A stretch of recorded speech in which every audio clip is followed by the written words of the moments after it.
Manchester City champion d'Europe. Pep Guardiola, enfin, remporte la Ligue des Champions en dehors du Barça. City triplé. Voilà, c'est quand même la consécration de City. On va plus retenir ce qui s'est passé dans un match, dans une finale de Ligue des Champions qui était assez joué. On n'a pas vu City au-dessus de l'Inter. On a parlé un petit peu de l'Inter qui devait faire un match exceptionnel pour éliminer ou pour gagner un petit peu ce match. Malheureusement pour les interistes, ça n'est pas arrivé. City qui a fait un match moyen mais qui a quand même réussi à remporter cette Ligue des Champions qui tenait tant à cette équipe et à Pep Guardiola. Débrief assez rapide, on va juste répondre et on va juste revenir à chaud sur ce match, sur cette victoire de City en Champions League. On a débriefé presque toute cette campagne de Ligue des Champions comme d'habitude. Donc n'oubliez pas de liker au maximum le débrief et de partager, de commenter. La première chose à retenir, c'est Guardiola qui casse un petit peu le totem indien, qui remporte cette Champions League après beaucoup de souffrance. Après l'année passée face au Real Madrid, l'année d'avant face à Chelsea, et les années où il se faisait éliminer en huitième de finale, les années où il se faisait éliminer en demi-finale par les trois clubs espagnols, le Barça, le Real Madrid et l'Atlético Madrid. Il a tout fait pour gagner cette Champions League et finalement il n'a pas pu jusqu'à ce que advient cette saison où il a quand même transcendé un petit peu son jeu, il a modifié sa stratégie, il a changé beaucoup de principes de jeu qu'il avait concernant le jeu avec des latéraux, il a amené beaucoup de nouveautés dans son jeu avec l'implication de Stones, qui a quand même, on l'a souvent dit, chaque match de Manchester City qu'on a débriefé, que ce soit face à Leipzig et face au Real Madrid, on a dit Stones, c'est quand même l'homme du match si on revient aux choses sérieuses. Et il mérite, on ne peut pas dire qu'il ne mérite pas City, il la mérite, mais à 1000 fois cette compétition, même avec les blessures qu'ils ont eues. Et d'un autre côté, on va aussi retenir l'Inter, qui a fait une saison aussi très très belle. Et ils ont joué une finale de Ligue des Champions des vrais Italiens, c'est-à-dire qu'ils lâchent rien. Ils auraient pu même égaliser, ils auraient pu même mener au score.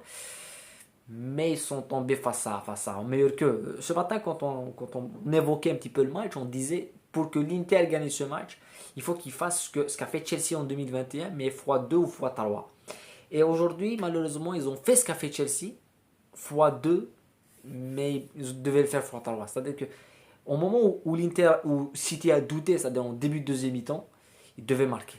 À partir de là, il ne marque pas et qu'après que City reprend la main sur le match, ça devient difficile. Mais c'était un duel de style et on a vu City souffrir vraiment face au 3-5-2 qui se transforme en 5-3-2 face à cette stratégie, ce jeu avec deux attaquants qui manquent au football parce qu'on voit toujours des joueurs des équipes maintenant jouer à 3 ou même jouer à 2, un 4-4-2 ou un 3-5-2 ou un 3-4-3 ou un 4-3-3 avec des joueurs.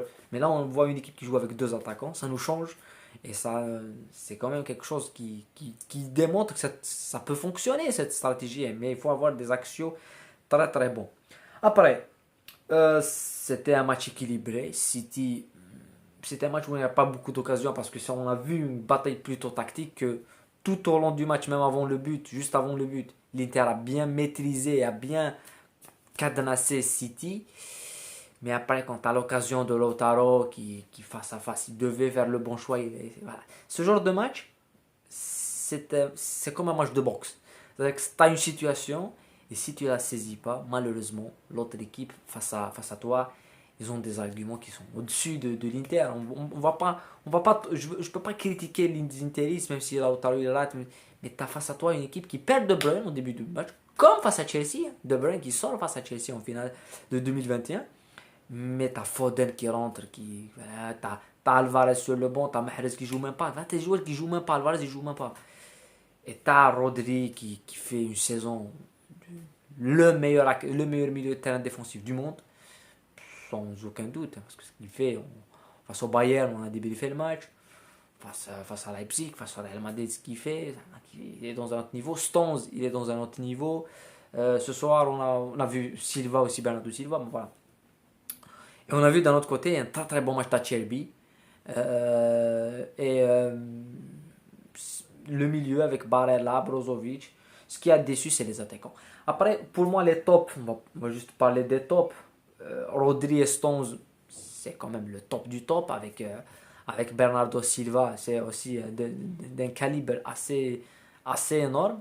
Je mettrais Anderson parce qu'il a arrêté le but qui aurait pu remettre l'Inter dans le match. Je mettrais Inzaghi, l'entraîneur Filippo, parce que c'est le frère de Pippo Inzaghi, qui fait un parcours, mais tactiquement, il nous donne quelque chose. Il est dans, parce que n'importe qui aurait pu, à part les tops, je parlais de Tuchel et tout, mais même Tuchel, il s'est effondré avec le Bayern face à City. Là, tu as un entraîneur qui vient avec une philosophie, une idée, et pour moi, il est dans les tops, vu le parcours qu'il a fait, et vu ce qu'il a fait sur ce match, parce que tenir City et l'empêcher d'avoir les clés, et l'empêcher justement d'avoir Stones dans le demi-espace, c'est quand même une très très belle réussite.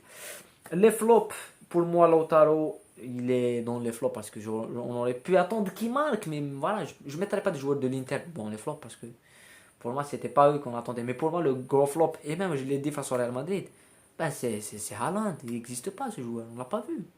Personnellement, je ne l'ai pas vu.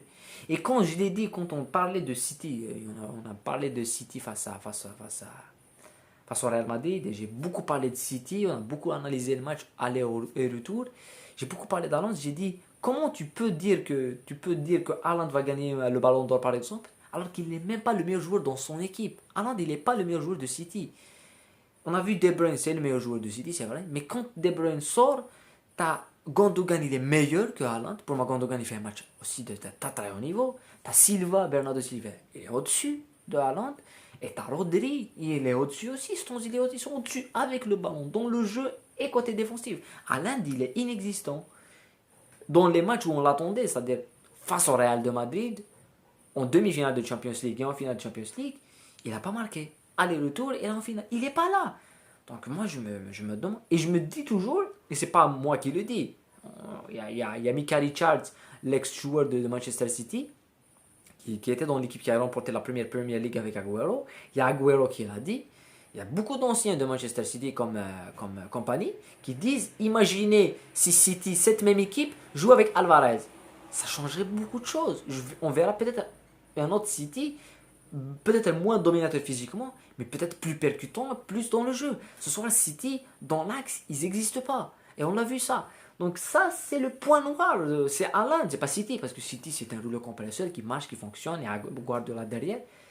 Mais Haaland, pour moi, c'est pas le joueur que... Pour moi, voir Haaland jouer, c'est pas ma philosophie du football. C'est pas la, on peut pas dire que le football va évoluer avec Haaland de même avec Mbappé. Parce que ce qu'on a vécu avec Cristiano et Messi, on le voit actuellement, c'est très très loin devant. Même si Haaland il va mettre 60 buts par saison, c'est pas la même chose. Il n'est pas dans le stade, il n'est pas dans l'application. Parce que tu as un joueur qui peut ne pas exister pendant 90 minutes.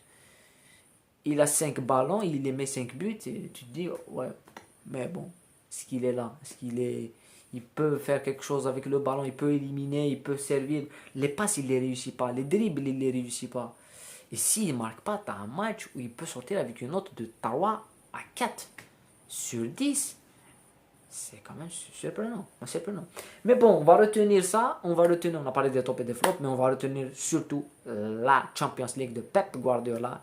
Et qui va là maintenant, il va penser à gagner une deuxième, un troisième. C'est ça Guardiola, c'est ça les compétiteurs. Mais il a fait quelque chose d'historique, c'est-à-dire gagner la première avec City. Un autre triplé avec celui du Barça en 2009. Voilà, qu'est-ce qu'on peut dire de plus? Des Italiens qui étaient dans les 3 finales, que ce soit Séville, Roma, Fiorentina et l'Inter, ils gagnent aucune compétition. Ça fait mal, mais voilà. Je me dis toujours qu'on va éviter le syndrome de l'accident. Il faut répéter ça l'année prochaine. C'est-à-dire que l'année prochaine, il faut placer une équipe italienne en finale. Ça soit en Europa League ou en Champions League. Ouais. Et je pense que le football italien est en train de revivre et de renaître avec des joueurs comme Lautaro et comme Brozovic et comme Barella et De Marco qui fait une saison aussi stupéfiante. J'ai beaucoup parlé de De Marco. et Inzaghi, avec des entraîneurs comme Inzaghi. Mais bon, ce soir, c'est la soirée de City. Et bravo à Pep Guardiola. Et voilà. J'ai rien à ajouter. Fin de la saison. Maintenant, on va voir la saison prochaine, qu'est-ce qui va advenir du titre le plus important pour les clubs. Voilà. C'est la fin de ce débrief. Voilà, j'espère qu'on a vécu une saison assez palpitante. On n'a pas vu beaucoup de bons matchs, certainement. C'est pour ça que je dis que le football, on a vu une Coupe du Monde qui était formidable, avec beaucoup de matchs assez intenses, des rebondissements, une finale à 3. C'était une... Et là, on n'a pas vu des quarts de finale ou des huitièmes de finale ou même des demi-finales qui sortent du lot. Personnellement, même cette finale, c'est tactique, oui, mais c'est pas autant de niveau qu'on attendait. Voilà. Mais voilà, c'est ça. On va se contenter. Voilà. Voilà. Prenez soin de vous et la paix sur vous.